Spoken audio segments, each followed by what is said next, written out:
Welcome to our channel. Just a quick thanks to Invideo AI for making this video. Yep, every aspect of this video is completely generated by AI, so if you think any of these reasons are not exactly correct, that will be why. Oh, and full detailed video is on its way, don't worry. Today we're taking a deep dive into a topic that's both intriguing and a little unnerving. The possibility that our reality is not what it seems. We're talking about the simulation hypothesis. The idea that everything we experience, from the ground beneath our feet to the stars overhead, could be part of an incredibly advanced computer program. Now I know what you're thinking. Is this some Matrix stuff? Well, it's a bit more nuanced than that. Over the next few minutes, we'll explore 10 compelling reasons why some of the brightest minds in science and philosophy believe we might actually be living in a simulation. So buckle up, because things are about to get really meta. Get ready for a mind-bending journey as we explore the boundaries of reality and question everything we thought we knew. Let's kick things off with the big idea itself, the simulation hypothesis. This isn't just some sci-fi trope, it's a serious philosophical argument made by Nick Bostrom. Bostrom's argument hinges on a few key assumptions. First, civilizations will likely reach a point where they can create incredibly realistic simulations. Think about how far video game graphics have come, extrapolate that out a few thousand years. Second, if civilizations can create these simulations, they'd likely create many of them. If there are more simulated universes than real ones, it's likely we're in a simulation. Let's venture into the bizarre world of quantum mechanics, a realm where things get really weird, really fast. Superposition is where particles exist in multiple states at once until observed. Like a coin spinning, both heads and tails until it lands. This uncertainty suggests reality might not be as fixed as we perceive. Quantum entanglement links particles across vast distances, defying physics. Have you ever had a conversation with someone and realized you both have completely different memories of a specific event? Maybe you both remember a movie quote differently. While memory is notoriously unreliable, the Mandela effect takes this to a whole new level. Named after the misconception that Nelson Mandela died in prison in the 1980s, the Mandela effect describes a phenomenon where large groups of people share the same false memories. Some proponents of the simulation hypothesis point to the Mandela effect as possible evidence of glitches in the Matrix. Could it be that these shared false memories are the result of coding errors in the simulation? Chapter 4. Déjà vu, Echoes of the Simulation. We've all experienced that eerie sense of familiarity, that feeling that we've lived through a specific moment before, even though we know we haven't. Déjà vu, French for already seen, is a common human experience that's both intriguing and difficult to explain. While there are various psychological theories about déjà vu, some speculate that it could be a sign of our simulated reality. Could it be that these moments of déjà vu are actually glitches in the Matrix, brief overlaps or repetitions in the simulation's code? Imagine for a moment that our reality is like a giant video game, and occasionally the game engine stutters, causing a brief loop in the experience. That's one way to think about how déjà vu might manifest in a simulated environment. Of course, this is all highly speculative, but the next time you experience that unsettling feeling of familiarity, take a moment to consider the possibility that it might be a whisper from the simulation itself. Chapter 5. The unexplained cracks in our reality. From UFO sightings and paranormal activity to ancient mysteries and unexplained disappearances, the world is full of phenomena that defy rational explanation.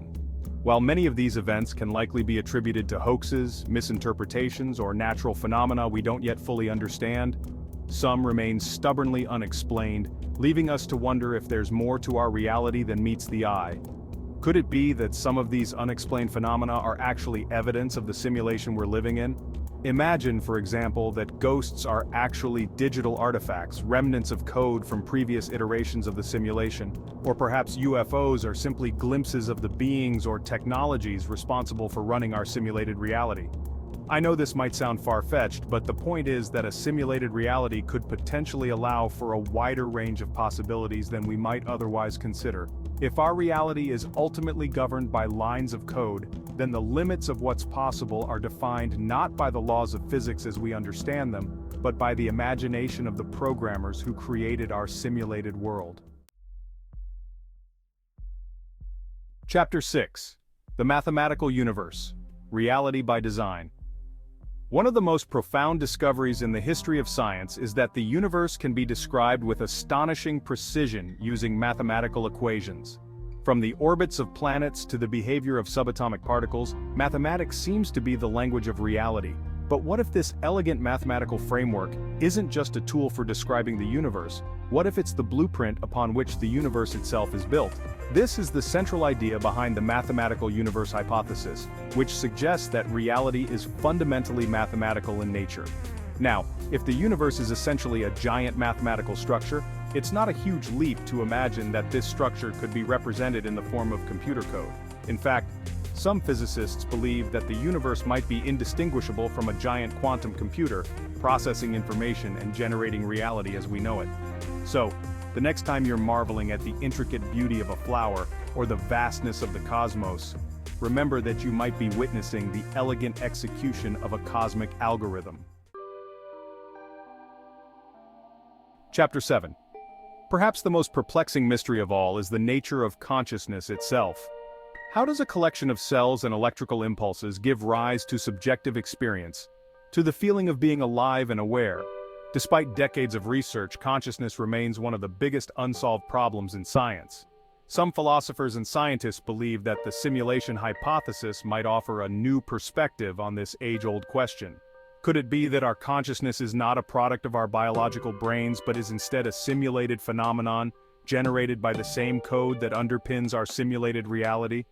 Imagine for a moment that you could upload your consciousness to a computer, creating a digital copy of your mind. Would that digital copy be conscious in the same way that you are?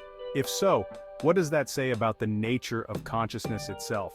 These are deep philosophical waters we're wading into, but the possibility that our consciousness might be a product of simulation raises profound questions about what it means to be human in a potentially digital world. Chapter 8.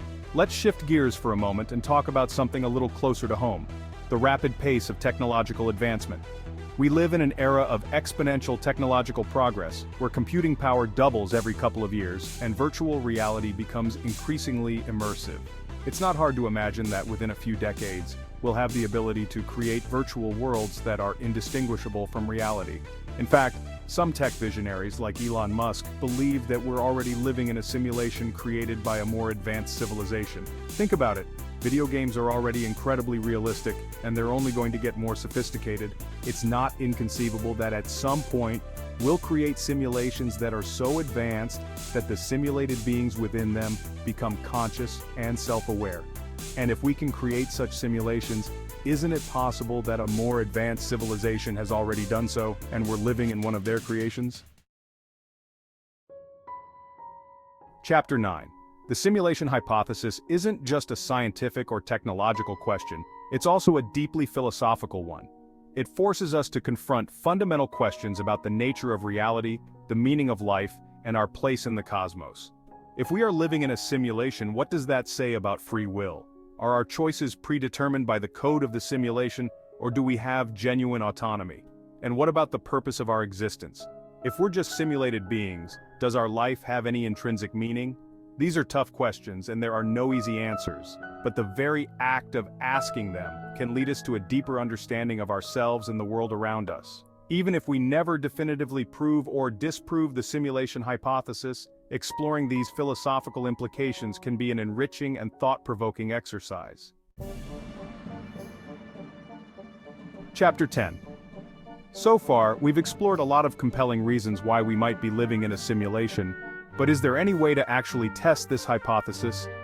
Scientists are constantly pushing the boundaries of knowledge, so it's only natural to wonder if there are any experiments we could conduct to determine if our reality is truly fundamental, or if it's the product of a highly advanced computer program. One idea that's been floated is to look for limitations in the resolution of reality itself. Just like a computer screen has a finite number of pixels, some physicists believe that space-time itself might be quantized, meaning that it exists in discrete units rather than being perfectly smooth and continuous. If we could find evidence of this quantization, it would suggest that our reality is built upon a digital foundation, much like a computer simulation. However, detecting such subtle effects would require technology far beyond anything we currently possess. Despite the challenges, the search for evidence of a simulated reality is a fascinating endeavor, and who knows what breakthroughs the future might hold. That's it for our exploration of the top 10 reasons why Earth might be a simulation. We've covered a lot of ground, from the mind-bending implications of quantum mechanics to the philosophical puzzles of consciousness and free will. Whether you're convinced that we're living in a simulated reality or you think it's all just a bunch of sci-fi nonsense, I hope this video has sparked your curiosity and given you some food for thought. Don't forget to like, comment, and subscribe for more intriguing content. Stay curious and keep questioning reality.